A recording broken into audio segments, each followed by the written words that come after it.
한나 브린스카라는 네덜란드 소년의 얽힌 이야기입니다. 부모님의 신부로 밖에 나갔다가 마침 방파제를 지나가는데 웬걸 자신의 손가락 구멍만한 이 구멍이 생겨서 물이 졸졸졸 새고 있는데 가만히 보니까 이게 그냥 조금씩 새는 정도가 아니라 이 구멍이 자꾸 커지는 듯한 느낌이 들어서 이 소년이 가던 길을 멈추고 자신의 손가락으로 그 구멍을 막았습니다. 그런데 웬걸 조금 있으니까 이게 점점 커져서 이제 주먹을 넣어야 되고 그 다음에는 자신의 온몸으로 막았어야만 될 정도로 점점 구멍이 커지는 그런 위기의 순간이었습니다. 마을을 향해서 이 방파제가 터집니다 하고 좀 누구 나와 보십시오 하고 아무리 소리를 질러도 전혀 요동하지 않습니다. 아마 그 소년의 외침은 그 멀리 있는 마을까지 또 그 방 안에까지 소리가 들리지 않았겠죠. 결국에는 심부름을 보낸 이 소년이 돌아오지 않자 이 부모가 왜 안 돌아오지 하고 이제 그 자신의 아들을 소년을 찾아 나서게 되고요. 웬걸 나가 보니까 자신의 아들이 이 방파제 앞에서 그 새는 물을 자신의 온몸으로 막아서고 있었습니다. 그렇게 녹초가 되어 있는 아들을 부모가 살리고 급하게 동네 사람들에게 알려서 무사히 소년도 살리고 그 동네 모든 사람들이 방파제가 무너지는 데서 생명을 구할 수 있었다라는 한나 브린스카라는 네덜란드 한 소년에 얽힌 이야기가 있습니다. 우리는 그 이야기를 통해서 이 신앙 공동체가 하나 되고 결속력을 가지며 든든히 세워지기 위해서 우리 성도 한 사람 한 사람의 역할이 얼마나 중요한가를 생각해 보게 됩니다. 마치 그 방파제를 막았었던 그 소년처럼 우리 한 사람 한 사람의 역할이 그 역할과 뭐가 다르겠는가라는 것입니다. 어느 모임에 가더라도 누군가는요 그 모임을 섬기며 희생하는 그런 사람이 있기 마련입니다. 그리고 그런 사람으로 인해서 그 모임은 좀 더 은혜로운 모임이 될 수 있는 것입니다. 그런 사실을 생각할 때 우리 옥토교회의 성도 한 사람 한 사람의 역할이, 특별히 오늘 수요 기도회에 참석하신 기도의 용사이신 여러분 한 사람 한 사람의 역할이 얼마나 중요한가를 우리는 생각하지 않을 수가 없는 것입니다. 그런 의미에서 오늘은 주님의 교회를 위한 우리 성도의 역할에 대해서 잠시 우리가 살펴보면서 은혜 받기를 원합니다. 지금 에스겔 선지자는 바벨론 왕 느부갓네살에 의해서 그의 두 번째 침략으로 인해 BC 597년에 포로가 되어서 바벨론으로 끌려온 상황입니다. 에스겔이 끌려오기 약 8년 전 BC 605년에 이미 바벨론의 첫 번째 침략으로 인해서 그때 당시 다니엘과 그의 세 친구들이 포로로 1차로 잡혀왔습니다. 그리고 8년 후에 다시 바벨론 왕 느부갓네살의 2차 침략으로 이번에는 에스겔 선지자를 포함한 많은 사람들이 또 노예로 잡혀가게 되었던 것이죠. 그리고 이 에스겔 선지자가 포로로 잡혀온 후에 약 11년 뒤, 그러니까 BC 586년에 바벨론의 세 번째 침략으로 예루살렘은 완전하게 멸망하게 됩니다. 세 번에 걸친 침략에 의해서 웬만한 사람들은 포로로 잡혀가고 예루살렘은 멸망하게 되죠. 그렇게 세 번에 걸쳐 잡혀온 유대인들은 바벨론 땅 그발 강가에 정착하게 되고요. 지금 에스겔 선지자도 바로 그곳에서 하나님께서 보여주시는 이상을 보게 되는 것입니다. 당시 바벨론의 2차로 에스겔 선지자와 함께 포로로 잡혀왔던 유대인들 중에는요, 전쟁 패배의 울분을 달랠 길이 없어서 절망 가운데 빠져 있었던 사람들도 많았고요. 또 바벨론의 신이 하나님을 여호와를 이겼다라고 생각해서, 이 당시 고대 전쟁은 신들의 전쟁이거든요. 요즘처럼 이 사람이 신과 멀어진 시대는 없어요.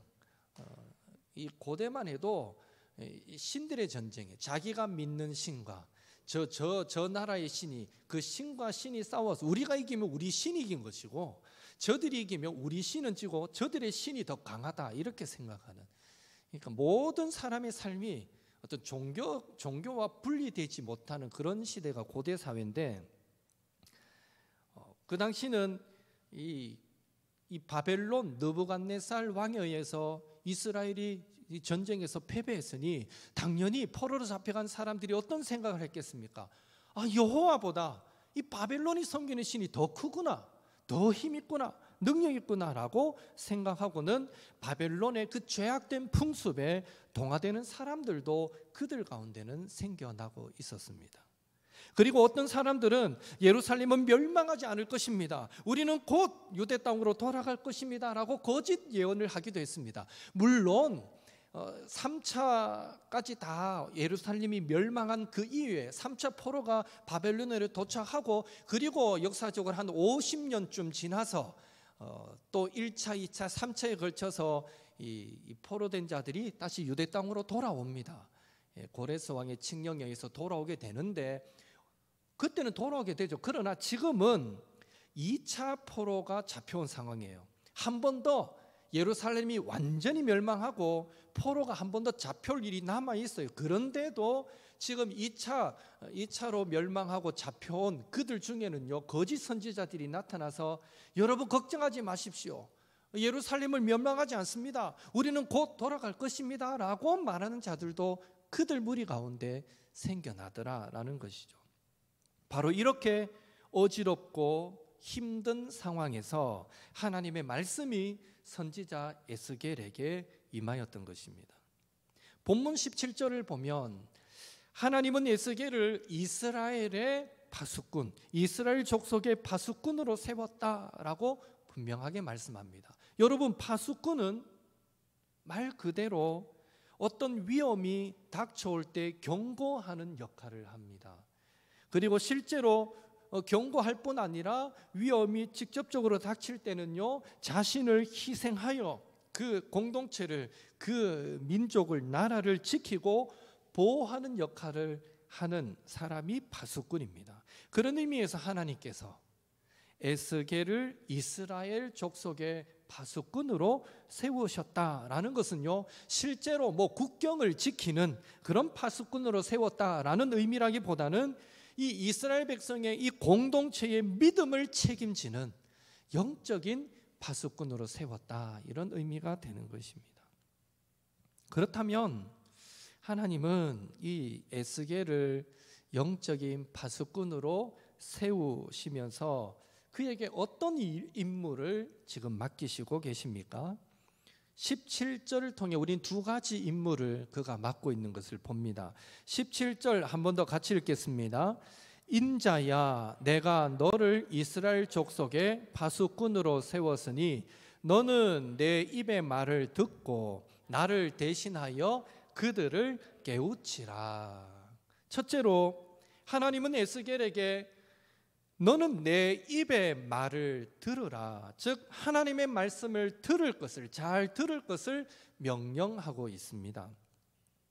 여기에 하나님의 말씀을 잘 들으라라는 말도요, 두 가지 의미를 내포하고 있습니다. 첫째는 자신의 생각은 접어두고 하나님의 명령대로 받들어 복종해야 한다라는 의미가 내포되어 있습니다. 다시 말해 군인은요, 가령 군인은 빗발치는, 총알이 빗발치는 그런 상황이 있어도 상관이 앞으로 전진이라고 말하면 기꺼이 그 명령대로 생명의 위협을 느끼더라도 복종하여 전진하게 되듯이 파수꾼도 주인이 명령한 대로 순종하라고 세워졌듯이 하나님께서 에스겔을 이스라엘의 파수꾼으로 세우시면서 하나님의 말씀을 잘 들으라라고 말씀하신 것은 결국 에스겔은 이스라엘의 파수꾼의 역할을 감당할 때에 자신의 생각대로 하지 말고, 자신의 생각대로 행동하지 말고 하나님의 명령대로 복종해라 라는 의미가 담겨 있는 것입니다. 둘째로 하나님의 말씀을 잘 들으라, 이 말은요, 졸지 않고 깨어 있으라 하는 영적인 의미를 또 내포하고 있습니다. 졸고 있는 상태에서는 아무리 그 사람이 뛰어나고 훌륭한 파수꾼이라 할지라도요, 상관에 부르는 소리를 들을 수 없을 것이고, 어떤 적군의 공격으로부터 자신과 공동체를 또 보호할 수 없을 것입니다. 한 예로, 여러분도 설교 시간에 정말 그러기를 원치 않았지만 때로는 육체가 너무 피곤해서 원치 않게 졸릴 때가 있잖아요. 한 번도 여러분, 나는 이때까지 예배 드리면서 한 번도 졸아본 적 없다, 이런 분 우리 가운데 계시는지 모르겠지만, 부끄럽지만 저도 부교육자 시절에 다른 목사님 설교할 때 앉아가 졸아본 적이 있습니다. 사람이 안 졸아본 경험이 다 있잖아요, 한 번씩. 여러분, 졸아보면 어떻습니까? 존다 해서 완전히 자는 것도 아니에요. 잠시 졸다가 또 깨다가 듣다가 막 피곤하다 보면 그렇게 되는데, 졸다 깨다 들으면 나중에 예배가 다 마치고 나면 오늘 들었던 말씀이 기억이 납니까? 이상하게 뭘 들었지? 돌아서면 잊어버리고 기억나지 않을 때, 그런 경험들 여러분들 분명 해보셨을 것입니다. 결국 우리가 예배에 실패하면, 하나님의 말씀을 잘 듣는 것에 실패하면 영적으로 우리는요, 사탄의 공격에서 자신과 공동체의 신앙을 우리는 방어할 수 없게 되는 것이죠. 따라서 에스겔을 이스라엘의 파수꾼으로 세우시면서 하나님의 말씀을 잘 들으라 라고 하신 것은, 결국 이 에스겔은 이스라엘의 파수꾼의 역할을 감당하기 위하여 하나님의 음성을 잘 듣기 위해 영적으로 그는 깨어 있어라 하는 음성을 들은 것과 동일하다라는 것이죠. 하나님의 말씀을 잘 들으라, 이 말은 너 깨어 있어라, 이런 음성이라는 것입니다. 에스겔에게 첫 번째로 주어진 임무, 하나님의 말씀을 잘 들으라 라는 이 명령에는 하나님의 말씀을 잘 듣기 위해 항상 깨어 있어야 한다라는 의미와, 그 누구의 음성도 아닌 하나님의 음성만을 듣고 순종해야 한다라는 의미가 여기에 포함되어 있습니다. 하나님은 에스겔만 이스라엘 족속을 위한 파수꾼으로 세우신 것이 아니라, 오늘날 예수님의 제자된 저와 여러분, 우리 한 사람 한 사람도 우리 가정과 교회와 우리 민족의 파수꾼으로 세워주신 줄로 믿습니다. 그렇다면 하나님 앞에 서 있는 우리의 자세는 어떠해야 합니까? 우리는 얼마나 하나님의 음성을 듣고자 깨어서 귀를 기울이고 있습니까? 우리는 하나님의 음성만 들어야 됩니다. 군대도 가보면요, 아무리 별을 달고 있고 계급이 높은 사람이 와도요, 직속 상관이라는 게 있어요. 나는 누구의 말을 들어야 되나 하면 직속 상관의 말을 듣는 거예요. 우리 중대장이 여기 앞에 있는데 다른 중대의 중대장이 말한다 해서 그 사람 말 들으면 안 돼요. 우리 중대장의 말만 들어야 되는 거예요. 우리 소대장의 말을 들어야 되는 거예요. 내 고참의 말을 들어야 되는 거예요. 직속 상관의 개념이 있거든요. 마치 이것처럼 우리도 하나님 앞에 얼마나 다른 어떤 음성도 아니라 하나님의 음성만, 우리의 주인이 되시는 하나님의 음성만을 듣고자 우리는 깨어서 귀를 기울이고 있는가? 우리의 순종은 얼마나 전적으로 하나님의 명령만을 쫓는 순종인가? 우리의 모습을 돌아보아야 할 것입니다. 바라기는 하나님께서는 에스겔 선지자처럼 저와 여러분을 하나님의 파수꾼으로 세우셨음을 명심하시고, 먼저는 날 향한 하나님의 음성을 들으며, 더 나아가 또 저와 여러분을 통하여 우리 가정과 교회에, 더 나아가 우리 이웃, 이 나라 가운데 이루고자 하시는 하나님의 음성을 듣기 위해 항상 믿음으로 깨어있는 옥토의 성도님들이 되시기를 바라고요. 성령님의 인도하심 가운데 매 순간 다양한 방법으로 들려주시는 그 하나님의 음성을 듣고 깨달아 순종하며 나아감으로 우리의 주인 되신 하나님을 기쁘시게 해드리는 저와 여러분이 될 수 있기를 예수님의 이름으로 축복합니다. 제가 아는 한 분 얘기를 들어보니까요, 그분은 주식을 조금 한다는 얘기를 들었는데, 그거 해가지고 돈 안 잃습니까? 물으니까요, 자기는 딴다는 거예요. 비결이 뭡니까? 이러니까요, 정확하게는 말씀 안 하면서 한 가지 자신의 비결을 가르쳐 주는데, 자기가 꼭 한 사람의 주식 강의를 듣는데, 유튜브를 통해서 어떤 한 사람의 그 투자 전략 강의를 늘 듣고 공부하는데, 그 사람이 시키는 대로만 하면 확실합니다 이러더라고요. 근데 그분의 말이 얼마나 강한 확신이 있는지, 우와, 그 순간 제가 어떤 생각이 들었냐면, 우리가 적어도 하나님의 음성을 들을 때에 주식 투자 분석해 주는 그 사람의 말을 듣고, 그 사람 말대로 했더니 내가 손해는 안 보더라, 이것 때문에 막 그 사람 말에 대해 막 저 정도의 확신을 가진다면, 적어도 우리가 하나님의 말씀을 대할 때 그 이상의 확신이 있어야겠다. 이 말씀대로 살기만 살면 확실하다, 하나님이 나를 책임지신다, 하나님이 늘 우리를 함께 하시고 지켜보신다, 분명 선한 길을 열어주실 것이다, 이 확신, 우리도 그런 확신이 있어야 되지 않겠는가. 바라기는요, 저와 여러분에게 늘 하나님의 그 음성을 듣고 깨달아 온전히 순종함으로 주님, 주인 되신 하나님으로부터 우리에게 부어주신 놀라운 은혜들도 넉넉히 받아 누리시기를 바라고요. 더불어 순종한 우리를 통해 하나님을 기쁘시게 해드릴 수 있기를 한 번 더 예수님의 이름으로 축복합니다. 두 번째로 하나님께서 에스겔에게 주신 명령은요, 나를 대신해서 그들을 깨우치라라는 것입니다. 즉 하나님께서 주신 말씀을 공동체에게 또 내 이웃에게 담대히 선포하라라는 것이죠. 특별히 18절에서 21절을 통해 하나님은 에스겔 선지자에게 이스라엘을 향한 경고의 말씀을 선포할 것을 명령하고 있습니다. 하필이면 경고의 말씀이에요.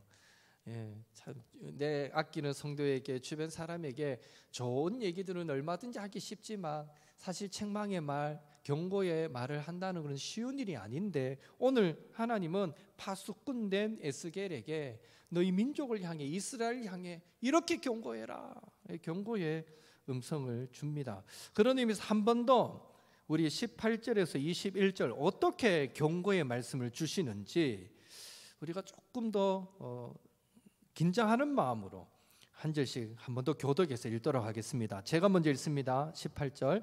가령 내가 악인에게 말하기를 너는 꼭 죽으리라 할 때에 네가 깨우치지 아니하거나 말로 악인에게 일러서 그의 악한 길을 떠나 생명을 구원하게 하지 아니하면 그 악인은 죄악 중에서 죽으려니와 내가 그의 핏값을 내 손에서 찾을 것이고,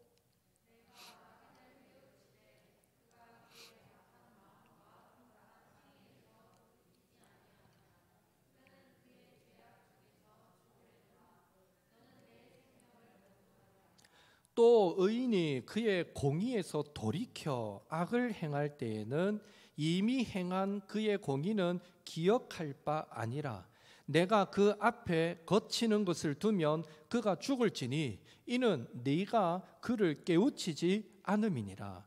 그는 그의 죄 중에서 죽으려니와 그의 핏값은 내가 너의 손에서 찾으리라.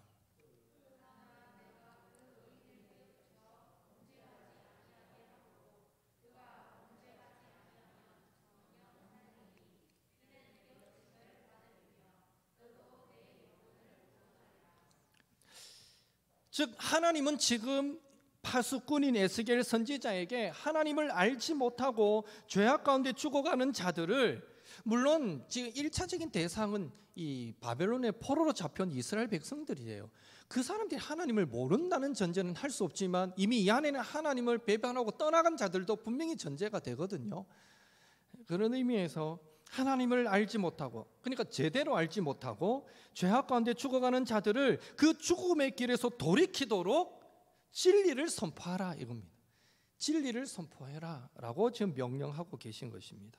이 말을 우리에게 적용한다면 우리 개인을 향하여, 우리 가정과 교회와 그리고 우리 이웃과 나라와 세계를 향하여 다가오는 여러 가지 시험과 여러 가지 어려움과 사탄의 그 유혹들을 우리는 늘 깨워서 경고하라라는 의미이고요, 경고함에 있어서도 최전방에 앞장서서 그 공동체를 지키기 위해 최선을 다하라라는 명령이 되는 것입니다. 가령 예를 들면 그런 거죠. 지금 우리는 수요 기도회 때마다 제가 나라를 위해 기도할 때는 이 동성애 합법화 시도를 막자고 그걸 위해서 기도하는데요, 우리는 여기서 기도하지만 사실 이걸 막기 위해서 최전방에 서 계신 분들이 너무 많아요. 꼭 기독교만 이걸 반대하고 있지는 않습니다. 시민단체들조차도 전국 어머니회 해서 대부분의 건전한 단체들이 이 동성애를 합법화시키는 것을 반대하고 있습니다. 그래서 그들이 지금도 여성가족부나 여러 가지 이 정부 단체, 국회 앞에서 1인 피켓 시위를 들고 동성애를 반대합니다. 이것은 우리나라를 망치고 우리 후손들을 망치는 일입니다 하고 지금도 그들은 전면적으로 나서서 그렇게 시위하는 분들을 많이 보게 돼요. 그래서 대단하시다, 정말 대단하시다 생각을 하는데, 분명 누군가는 뒤에서 그분들도 기도 안 하는 분들이 아니에요. 그렇게 시위하면서도 또 함께 모여서 집회도 하시고 기도도 하시는 분들인데, 가령 예를 들면 그런 거죠. 분명 성경적으로 동성애는 죄악이라는 것을 우리는 아는데, 그런데 우리가 떠든다고 이게 될 게 안 되고 안 될 게 되겠나, 하나님이 막으시면 법으로도 막아지겠지 이러고 우리가 가만히 있는 것과, 아니야 이건 죄악이니까 반드시 이건 죄라고 선포해야 돼 하고 세상 많은 사람들 앞에 나아가서 동성애는 죄입니다 하고 동성애가 무엇이 문제인지 유인물로 만들어서 그걸 돌리고 그렇게 시민들을 계몽시켜 나가려고 노력하고 몸부림치는 사람들이 있다는 거죠. 그러니까 파수꾼이 된다는 것은, 하나님의 진리의 말씀에 파수꾼이 된다는 것은 그런 열정을 포함하는 거예요. 그래서 대구도 이제는 동성애, 코로나 때문에 작년 올해 지금 동성애 집회를 못 열고 있는데, 대구가 참 그건 감사한 일이에요. 재작년만 해도 동성애 집회 열렸을 때, 그래서 대구 지역의 교회들, 특히 큰 교회 청년들이 제가 알기로 저 동신교회, 범호교회 청년들은 아예 동성애 집회하는 그날은 주일날 그냥 시내로 나가가지고 이 단체 옷을 입고 시민들 홍보하고 동성애는 죄라고 그렇게 전면적으로 나서서 그렇게 하는 모습도 보았습니다. 그래서 바라기는 그렇게 최선을 다하라라는 명령이라는 것을 우리는 기억해야 되고, 더불어 예수님을 알지 못하고 죽어가는 나의 가족, 나의 이웃, 나의 친구들을 또 그들의 무지에서 깨우쳐 죄악에서 떠나 주님께 돌아올 수 있도록 복음을 전하라라는 의미도 여기에는 포함되어 있는 것입니다. 깨우치라라는 말씀 속에는 그 깨우침은 하나님을 알지 못하고 하나님을 떠난 자들을 향한 깨우침이기 때문에 그들을 주께로 돌이키는데 또 우리는 반드시 외쳐야 한다라는 이 전제가 들어가 있다는 것이죠. 결코 쉽게 순종할 수 있는 명령은 아닙니다. 왜냐하면 하나님을 대신하여 세상을 깨우치는 그 사명을 감당하기 위해서는 우리의 부지런함도 필요하고 우리의 낮아짐도 필요하고 때로는 우리가 핍박받음도 전제해야 되고 희생과 헌신이 전제되기 때문입니다. 그러나 그러함에도 불구하고 우리는 친히 자신을 희생하여 이 땅 가운데 찾아오셔서 많은 말씀으로 경고하시며 천국 비밀을 가르쳐 주셨던 예수님을 기억할 때 그 주님 닮기를 사모하는 마음으로, 이미 우리에게 보여주신 그 사랑에 감사하는 마음으로 어렵고 힘든 자리지만 우리도 섬김과 순종과 낮아짐과 헌신의 그 파수꾼 역할을, 진리를 수호하는 그 파수꾼의 역할을 잘 감당해야만 하는 것입니다. 특별히 주의해야 할 것은 이 파수꾼의 자리는요, 선택사항이 아니라 예수님의 공동체 안에 들어온, 신앙 공동체 안에 들어온 우리 모두에게 주어진 하나님의 명령이라는 사실입니다.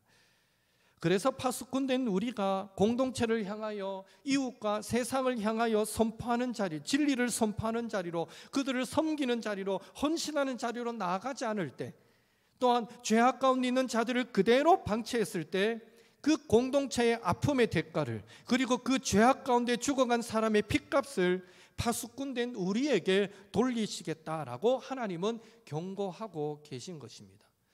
에스겔 시대에만 이것을 적용하신 것이 아니라 하나님의 논리라면 오늘 이 시대도 하나님을 알지 못하고 하나님의 뜻에서 멀어진 자들이 분명히 있는데, 그럴진데 오늘 우리를 먼저 예수 믿고 구원받게 만드셨다면 주님의 제자된 우리가 영적인 파수꾼일진데 오늘 우리에게도 동일한 적용이 이루어진다는 거죠. 사실 이 말씀은 우리가 좀 두려운 마음으로, 긴장하는 마음으로 받으셔야 될 말씀이다라는 생각이 듭니다. 물론 이 경고의 이면에는 하나님은 우리를 심판하겠다 이걸 강조하고 싶은 게 아니에요. 이 경고의 이면에는 우리가 진정한 신앙 공동체 의식을 회복하기를 원하시는, 예수님 안에서 우리가 한 가족됨을 깨닫기를 원하시는 하나님의 마음이 담겨 있는 것입니다. 우리가 한 가족이라면 어떻게 내 옆에 있는 형제가 지금 하나님으로부터 자꾸 멀어지는 게 눈에 보이는데, 그 내 옆에 있는 자매가 지금 잘못된 길을 선택해서 나가는 게 내 눈에 보이는데 어떻게 우리가 가만히 있겠습니까? 우리가 한 가족이라면 우리가 기꺼이 그들을 사랑으로 권면하며 바른 길로 인도하려고 최선을 다해 몸부림치게 될 것입니다. 바로 그런 우리가 한 가족된 마음으로 그렇게 서로를 아끼고 사랑하고 세워주기를 기대하는 마음이 이곳에 담겨 있는 것입니다. 더 나아가 세상을 향하여는 한 영혼이라도 잃어버리는 것이 하나님의 뜻이 아님을 깨닫고 죄로 물든 세상을 품기를 원하시는, 세상의 빛과 소금이 되기를 원하시는 하나님 아버지의 마음도 여기에 담겨 있는 것입니다. 바라기는 우리 옥토교회를 향한 하나님의 마음, 즉 우리가 신앙 안에서 함께 자라가기를 바라시는 하나님의 마음을 이해하시고, 또한 성도가 죽고 교회가 죽으면 나도 죽는다라는 사실을 기억하셔서 더더욱 우리가 낮아짐과 섬김과 헌신으로 교회와 성도를 세워가는데 앞장서시는 그 파수꾼의 역할을 감당하시는 저와 여러분이 되시기를 바라고요. 더불어서 죽어가는 영혼들을 주님께로 인도하는 일에도 최전방에 서서 그 파수꾼의 사명을 아름답게 감당하시는 저와 여러분이 될 수 있기를 예수님의 이름으로 축복합니다.